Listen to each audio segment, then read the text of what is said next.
Assalamu alaikum.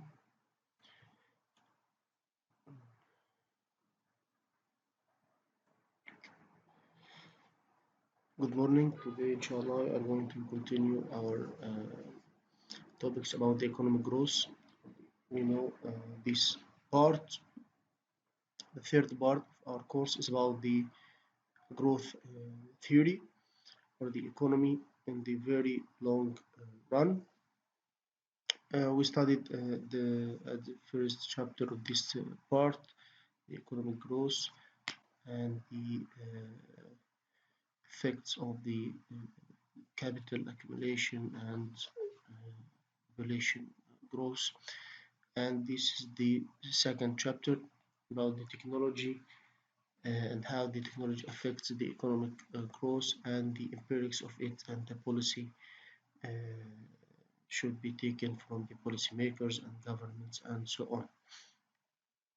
So let's start our chapter with this quote for Robert Lucas, an American economist who won the Nobel Prize in 1995 for economics for developing and applying the theory of rational expectations and econometric hypothesis.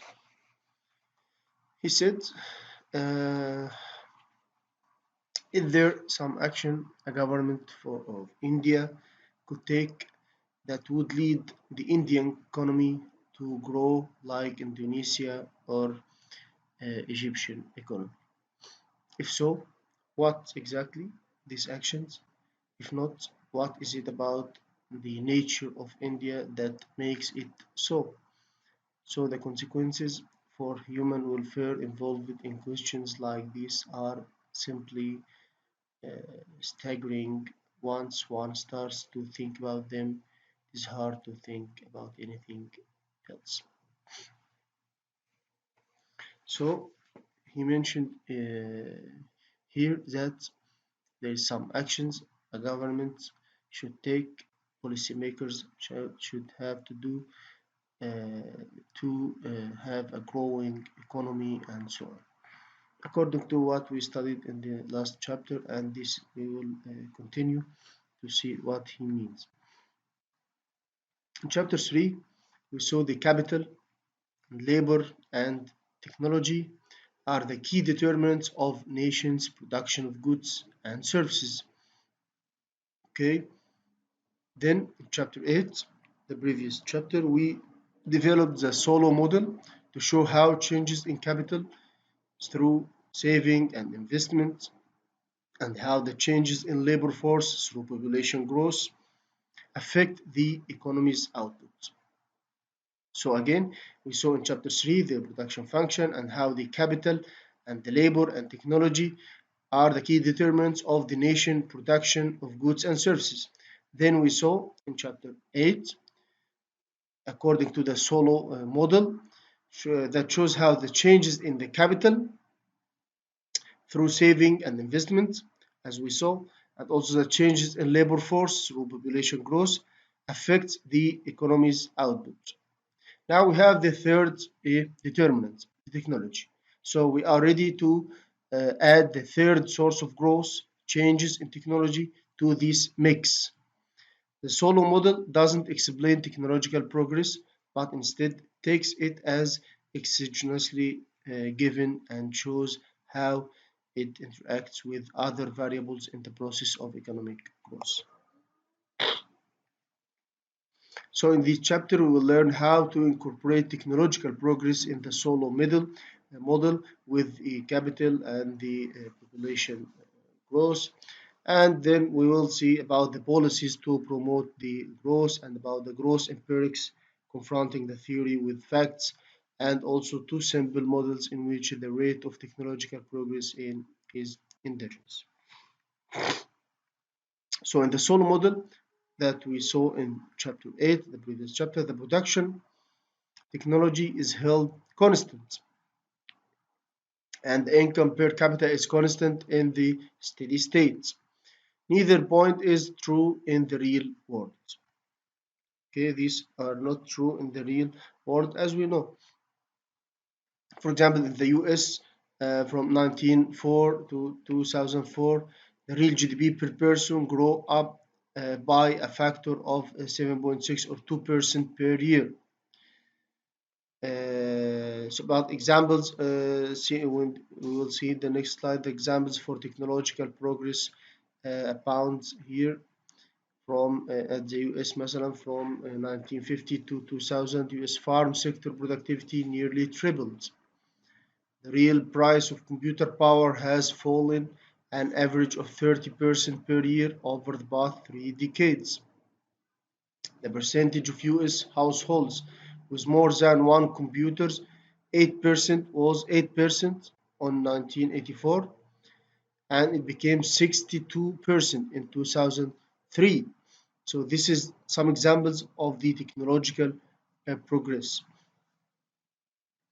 In 1981, 213 computers connected to the internet, only 213 computers connected to the internet. But in 2000, the year 2000, 60 million computers connected to the internet. In 2000, first the iBoot capacity was 5 gigabytes. Can upload only 1000 songs, but in 2005 it became 60 gigabytes and can upload more than 15,000 songs and so on. So let's see the technological progress in the Solow model. We have here a new variable E capital, which is the labor efficiency. So assume the technological progress is labor augmenting. Okay, it increases the labor efficiency at the exogenous rate G. So G for a labor augmenting, which means increasing the labor efficiency, how efficient the worker do his work. So we can see here the labor augmenting as the technological progress.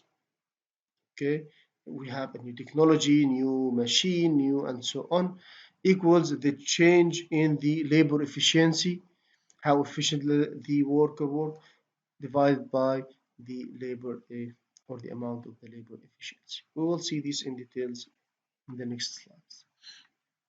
So we now write the production function as we can see here. The output equals the function of the capital and labor efficiency. So where the L multiplied by E here, the labor force multiplied by the labor efficiency, the number of the effective workers. So we now deal with the number of the effective workers. So increases in the labor efficiency have the same effect on output as increases in the labor force. When we add this a new factor here in the equation, so any increase in E in the labor efficiency will increase Y, which is the output. Okay. So the essence of this approach of modeling technological progress is that increases in the efficiency of labor E are analogs to increase in the labor force L. Suppose, for example, that an advance in production methods makes the efficiency of labor double between 1980 and 2015. This means that a single worker in 2015, a single worker, is in effect as productive as two workers in 1980. Okay, that is even if the actual number of workers stays the same, if L stays the same in the equation, okay, from 1980 to 2015, the effective number of workers, which is L multiplied by E, doubles, and the economy benefits from the increased production of goods and services. I think it's clear now. So we have this notation, the output per effective worker, the capital per effective worker, and the production function per effective worker, as we can see, and the saving and investment per effective work. So the simplest assumption about the technological progress is that it causes the efficiency of labor to grow at some constant rate, which is G. Simplest assumption about the technological progress is that it causes the efficiency of labor, which is E in our equation, to grow at some constant rate, which is G. For example, if G is 2% or 0.02, then each unit of labor becomes 2% more efficient each year. So output increases as if the labor force had increased by 2% more than it really did. So this form of technological progress is called labor augmenting. And G here is called the rate of labor augmenting technological progress. Because the labor force is growing at rate N, the population grows, and the efficiency of each unit of labor E is growing at rate G. So the effective number of workers is growing at the rate N plus G. Again, because the labor force is growing at rate N and the efficiency of each unit of labor is growing at rate G, so the effective number of workers is growing at rate N plus G. As we can see here, the break-even investment, the amount of investment necessary to keep K, or the capital per worker, constant. Okay, so it consists of the depreciating capital and the capital for new workers and the capital for new effective workers created by technological progress. So this is our new break-even investment, or the amount of investment necessary to keep the capital per worker constant. So we can see here the rate of depreciation for the depreciating capital and the capital for new workers NK and GK to provide the capital for new effective workers created by technological progress. So we can see according to this equation that we have here, the technological progress and the Solow growth model. Here the labor augmenting technological progress at rate G enters our analysis of the Solow growth model in much the same way as did population growth at the rate N. Now that the K, or capital per worker, is defined as the amount of capital per effective worker. The amount of capital per effective worker. Okay, so increases in the effective number of workers because of technological progress tend to decrease K, or the capital per worker. In the steady state, investments exactly offsets the reductions in K attributable to depreciation, population growth, and technological progress. As you can see from this equation, for the break-even investment, we have the depreciation rate, the population growth rate, and the technological progress.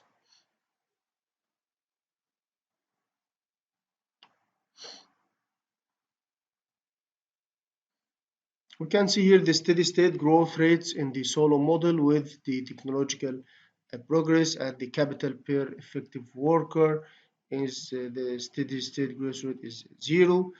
And if the capital per effective worker is 0, so the output per effective worker will also be 0.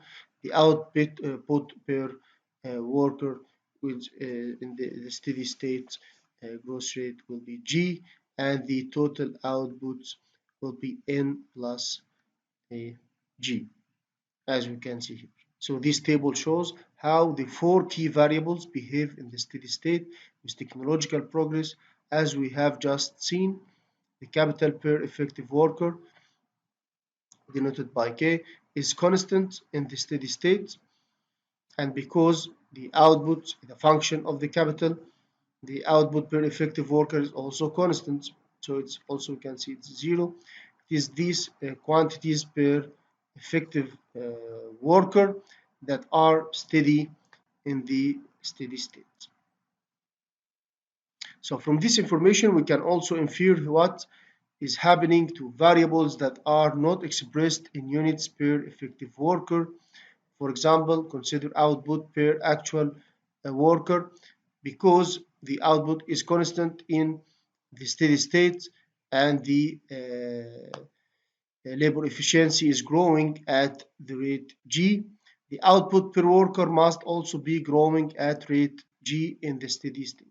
Similarly, the economy's total output, so because the output is constant in the steady state, so the labor efficiency is growing at rate G and L, or labor force, is growing at rate N, the population growth rate.